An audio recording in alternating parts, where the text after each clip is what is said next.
வணக்கம், welcome to மகள் YouTube channel. இன்றைக்கி நம்ம பார்க்க போகிறது ரொம்ப சிம்பிளான காய்கறிலாம் இல்லாத ஒரு நம்ம சாம்பார் சாதம் பார்க்க போகிறோம். சரிங்களா? அதை எப்படி செய்யலான்னு பார்க்கலாம் வாங்க. இப்போது சாம்பார் சாதத்துக்கு இதால் 3/4 கப்பு அரிசியும் 1/4 கப்பு பாசிப்பருப்பும் எடுத்திருக்கேன். சரிங்களா? அதுதான் நான் ஊற வச்சுருக்கிறது. இதை ஒரு 1/2 ஹவருக்கு முன்னாடி நான் ஊற வச்சுட்டேன். இது ஒன்றுமே இல்லை, எண்ணெயெல்லாம் எதுவுமே தாளிக்க வேண்டாம். அப்படியே எடுத்து இதை நம்ம போடணும்.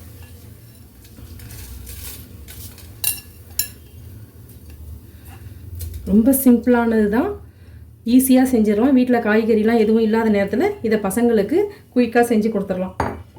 இதில் அரிசி போட்டுட்டு அரிசி பருப்பு போட்டு இதில் 3 டம்ளர் நம்ம தண்ணி ஊற்றணும். அதே கிளாஸால்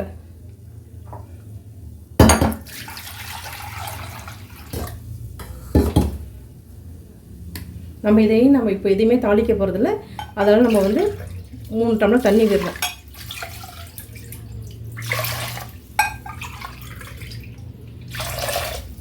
அவ்வளோதான்.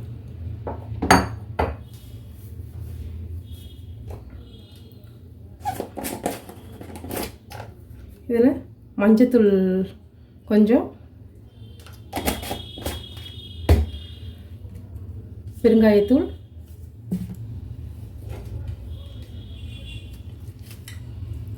வெங்காயம், ஒரு வெங்காயம் போதும். ஏன்னா 1 கப்பு தானே செய்கிறோம், ஒரு வெங்காயம் போதும். ஒரு சின்ன தக்காளி, 2 தக்காளி,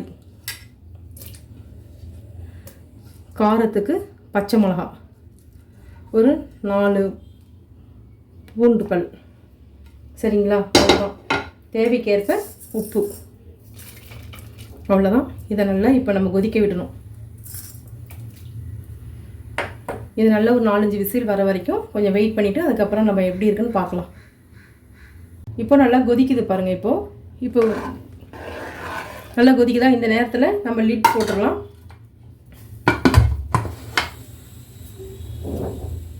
போட்டுட்டு ப்ரெஷர் பால் போட்டாச்சு, ப்ரெஷர் பால் போட்டாச்சு. இப்போது 5 விசில் வந்துருச்சு. நம்ம ஆஃப் பண்ணிடலாம், ஸ்டவ் ஆஃப் பண்ணிடலாம். அவ்வளோதான். இந்த சாம்பார் சாதத்துக்கு இப்போ நம்ம ஒரு பொடி ரெடி பண்ண போகிறோம். அதுக்கு ஃபஸ்ட்டு நம்ம ஸ்டவ் ஆன் பண்ணிவிட்டு அதில் பேன் வச்சுட்டு சூடானதும் அதில் ஒரு ஸ்பூன் நெய் விட்டுட்டு அதில் காஞ்ச மிளகாய்,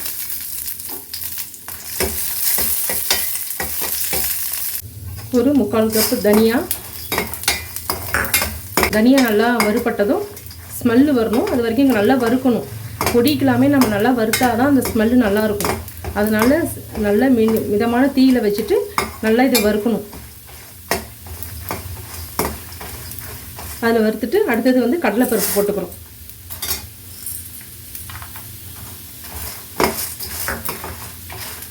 இது கொஞ்சம் நல்லா ப்ரௌன் கலரில் வரணும். கடலைப்பருப்பு, தனியா எல்லாமே ஸ்மெல் அப்போ தான் நல்லாயிருக்கும். இப்போது நல்லா வறுபட்டுருச்சு பாருங்கள். இது அவ்வளோதான். இதில் தேங்காய்லாம் எதுவுமே சேர்க்க வேண்டாம். இதை நம்ம நல்லா அரைச்சி வச்சிட்டோம்னா நம்ம சீக்கிரம் ஒரு அவசரமான ஒரு சமையலுக்கு இந்த பொடியை யூஸ் பண்ணிக்கலாம். அப்பப்போ செய்யணுங்கிற அவசியம் கிடையாது. அவ்வளோதான். இதில் வேறு தேங்காய் அதெல்லாம் எதுவுமே போட வேண்டாம். இப்போ இது நல்லா சூடு ஆறியதும் நம்ம மிக்ஸி ஜாரில் போட்டு நல்லா கிரைண்ட் பண்ணிக்கலாம். இப்போது ப்ரெஷர் அடங்கிடுச்சு. இதை இப்போ நம்ம ஓப்பன் பண்ணிடலாம். அவ்வளோதான். இப்போ எப்படி வந்திருக்கு பாருங்கள் சாதம். அவ்வளோ ஒரு 5 விசில் விட்டால் போதும். இதில் இப்போ நம்ம அரைச்சி இதை ஸ்டவ் ஆன் பண்ணிவிட்டு இப்போ அரைச்சிட்டு வந்தோம்ல அந்த பொடி இருக்குல்ல, இதில் அப்படியே ஒரு 2 ஸ்பூன் போட்டுருங்க. அவ்வளோ. இதை போட்டு ஒரு கிளறிடும்.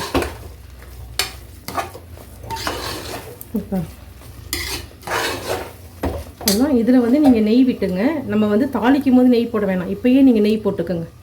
ஒரு 2 ஸ்பூன் நெய் போட்டுங்க.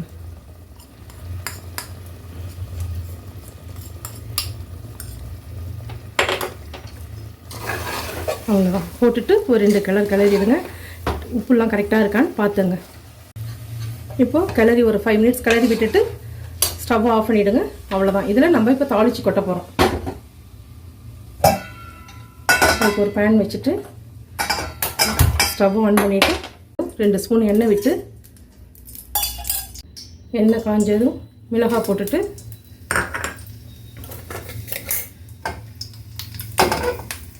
அது நல்லா வறுபட்டணும். நம்ம கடுகு சேர்க்கணும்.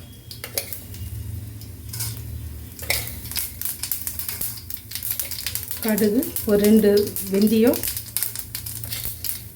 உளுத்தம்பருப்பு கொஞ்சம், சீரகம் கொஞ்சம் ஒரு 1.5 ஸ்பூன் சேர்த்துக்கோங்க. அப்போ தான் வாசனையாக இருக்கும். அவ்வளோதான். இது நல்லா வறுபட்டதும் அதில் கொஞ்சோண்டு பெருங்காயத்தூள் சேர்த்துட்டு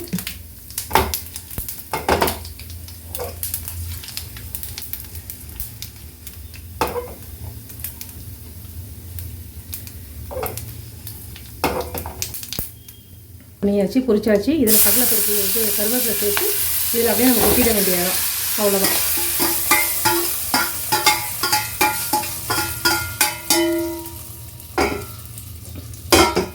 சாம்பார் சாதம் ரெடி. அவ்வளோதான். இப்போ என்னோடய ஸ்டைல் சாம்பார் சாதம் ரெடி. ரொம்ப ரொம்ப சிம்பிளானது, ஆனால் ரொம்ப டேஸ்ட்டாக இருக்கும். காய்கறிலாம் இல்லாத நேரத்தில் நீங்கள் இதை வந்து செய்யலாம். அந்த பொடியை மட்டும் நீங்கள் ரெடி பண்ணி வச்சிட்டிங்கன்னா எப்போ நமக்கு தேவையோ அப்போ செஞ்சுக்கலாம். இதுக்கு சைடிஷாக நீங்கள் அப்பளம் தொட்டுக்கலாம், ஊறுகாய் தொட்டுக்கலாம், இல்லை ஒரு பொரியல், உருளைக்கிழங்கு, கத்திரிக்காய் எது வேணாலும் பொரியல் பண்ணி சாப்பிட்லாம். நம்ம அவசரமாக வந்து செஞ்சுட்டு சாப்பிட்றதுக்கு நம்ம வீட்டில் ஊறுகாய் இருந்தால் ஊறுகாய் தொட்டு சாப்பிடுங்க. ரொம்ப ரொம்ப டேஸ்ட்டாக இருக்கும். இதை செஞ்சு பார்த்துட்டு உங்களுக்கு பிடிச்சிருந்தா லைக் பண்ணுங்கள், ஷேர் பண்ணுங்கள், சப்ஸ்கிரைப் பண்ணுங்கள். தேங்க்யூ.